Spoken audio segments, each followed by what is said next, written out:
Salut mes petits pragmas. Alors, est-ce que vous êtes voiture électrique ou voiture thermique? Et surtout, mais qu'est-ce qui se passe quand un constructeur abandonne la voiture électrique? Qu'est-ce qui se passe pour ses clients? Y a-t-il encore la garantie? Est-ce qu'il y aura encore les pièces, etc., etc.? Eh bien, est-ce que ça peut arriver déjà? Qu'un constructeur abandonne la voiture électrique, qu'un constructeur s'arrête et arrête de produire des voitures électriques, et donc des pièces de voitures électriques. La fin d'un rêve électrique. Ce constructeur abandonne ses clients et leurs voitures électriques. Il y a encore quelques mois, Fisker était considéré comme l'un des constructeurs automobiles les plus prometteurs de la nouvelle génération de voitures électriques. Mais aujourd'hui, l'entreprise est en faillite et ne peut plus assurer le support client et la maintenance de ses véhicules. Il est à la fois effrayant et captivant de voir un constructeur automobile disparaître. Surtout, c'est effectivement même effrayant de voir qu'un constructeur d'automobile électrique disparaisse à une période où justement l'automobile électrique est poussée. Car cela montre à quel point l'industrie automobile est en train de changer et à quel point il est difficile de réussir dans ce secteur. Fisker, constructeur américain de voitures électriques, est en train de faire faillite. L'entreprise n'a plus d'argent et les discussions avec des repreneurs potentiels semblent compliquées. Cette situation a des conséquences directes pour les salariés et les clients de Fisker, qui doivent maintenant faire face à l'arrêt de l'assistance routière et de la maintenance de leurs véhicules. Et qu'est-ce que tu fais quand tu te retrouves avec un véhicule que tu ne vas plus pouvoir entretenir? Bah tu te retrouves bien comme un con. D'où l'intérêt d'avoir des pièces qui sont standardisées. Vraiment. Et parce que vous voyez, on pousse la voiture électrique, on la pousse à fond. Mais à quel moment on a poussé la voiture, qu'elle soit électrique ou thermique, à avoir des pièces standardisées? Un phare est un phare. Une rotule est une rotule, une durite est une durite. Si tu vois ce que je veux dire. Rien n'est standardisé, de façon à ce que tu sois obligé d'acheter chez la marque qui a construit ta voiture. C'est intéressant. Et du coup, quand cette marque coule, qu'est-ce qui se passe? Bah tu te retrouves sans plus pouvoir assurer la maintenance de tes véhicules. Mais comment en est-on arrivé là? Pourquoi Fisker, qui était considéré comme l'un des constructeurs automobiles les plus prometteurs de la nouvelle génération? C'est inquiétant, parce que quand je lis ça, les constructeurs automobiles les plus prometteurs de la nouvelle génération, qu'est-ce qu'il en est des autres, qui sont à la traîne?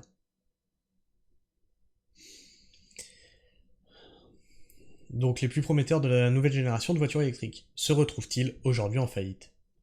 N'achetez plus la Fisker Océan. La Fisker Océan aurait pu être la voiture de l'année, avec sa fiche technique très alléchante et son excellent rapport qualité-autonomie-prix, à tel point qu'elle n'avait rien d'autre, rien à envier, ou presque, sur le papier, à la Tesla Model Y.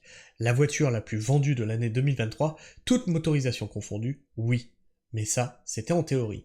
En pratique, comme nous l'avons vu lors de nos deux essais, à l'été 2023 puis en début 2024, la voiture souffrait de bugs très gênants. Ces bugs ne sont finalement rien face à la situation dans laquelle se trouve Fisker, l'entreprise d'Henry Fisker. On savait que la faillite approchait à grands pas pour l'entreprise américaine qui vend ses voitures électriques en Europe et notamment en France. On a aussi nos entreprises qui fabriquent des voitures électriques, je pense que Renault, Peugeot, tout ça, ils s'y sont mis aussi. Pourquoi ne pas... Alors on va me dire, oui, t'es souverainiste. Non, mais pourquoi ne pas favoriser nos propres voitures? Faire du protectionnisme, si on veut garder des emplois en France. Des conséquences graves. Les conséquences de la faillite de Fisker sont désastreuses pour les salariés et les clients de l'entreprise. Les premiers vont perdre leur emploi, les seconds, quant à eux, se retrouvent avec des voitures électriques qui ne sont plus couvertes par l'assistance routière et la maintenance de Fisker. Fisker vient d'informer ses clients, c'est terminé, le 4 mai 2024. Et à la première panne, tu devras changer de voiture. C'est chaud. Tout d'abord, les clients ne bénéficient plus de l'assistance routière et de la maintenance de Fisker, ce qui signifie qu'ils devront payer de leur poche pour réparer et entretenir leur véhicule. Ah non, d'accord, c'est qu'ils ne... D'accord, c'est un... Dans l'achat de la voiture, c'est un contrat qui permet la maintenance, mais les pièces seront toujours disponibles.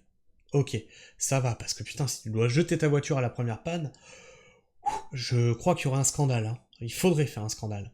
Cela peut être très coûteux, en particulier si des problèmes de production ou de qualité surviennent. Bah oui, puis des voitures qui ont été produites avec un défaut, il n'y a plus de rappel usine. Ensuite, la valeur de revente de la Fisker Océan risque de chuter considérablement. Cela signifie que les propriétaires auront du mal à revendre leur voiture à un prix raisonnable, ce qui peut être un problème s'ils souhaitent s'en séparer. Enfin, il y a un risque que les pièces détachées pour la Fisker Océan deviennent rares et difficiles à trouver. Voilà. Bon, mais je l'avais ciblé ça. Voilà. Les pièces sont plus produites, donc comment que tu répares quand il n'y a plus de pièces? En particulier si l'entreprise ne parvient pas à trouver un repreneur. Cela peut rendre la réparation et l'entretien de la voiture encore plus difficiles et coûteux. Enfin, bref, qu'est-ce que vous pensez de tout ça, hein? On pousse la voiture électrique, mais c'est surprenant. On n'a pas poussé la standardisation des pièces, ni sur les voitures thermiques, ni sur les voitures électriques. Hein. Ce n'est pas un problème seulement de voitures électriques. Hein. Sur beaucoup d'appareils, il serait tellement simple de standardiser les choses, de façon à ce que tout soit interchangeable, interconnectable. Ça, c'est de l'écologie. Ça, c'est de l'écologie. C'est-à-dire que ta pièce, là, tu peux la changer avec la pièce qui vient d'un autre fabricant. Enfin bref, je sais pas ce que vous pensez de tout ça, n'hésitez pas à me partager votre avis et vos opinions dans l'espace commentaire, en débattre entre vous, dans le respect mutuel. Et j'ai pris une nouvelle résolution, parce que je me rends compte que dans les commentaires, quand je mets un like, vous pensez que c'est parce que je suis d'accord avec vous. Non, c'est juste que j'ai lu votre commentaire. Alors, je vais plus mettre de like, ou je les distribuerai vraiment comme ça aux petits, quand je suis vraiment d'accord, parce que je suis pas en accord quand je mets un like. Donc, je vais arrêter ça.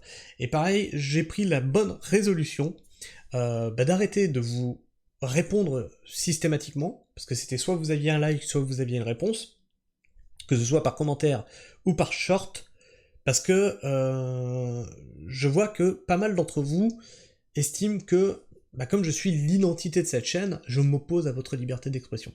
Donc moi, je veux pas m'opposer à votre liberté d'expression, et donc, je vais arrêter d'intervenir dans l'espace commentaire. Il n'y a aucun souci là-dessus, puis vous n'avez pas besoin de moi de toute façon pour discuter entre vous. En tout cas, je le mets ici, comme ça vous êtes au courant.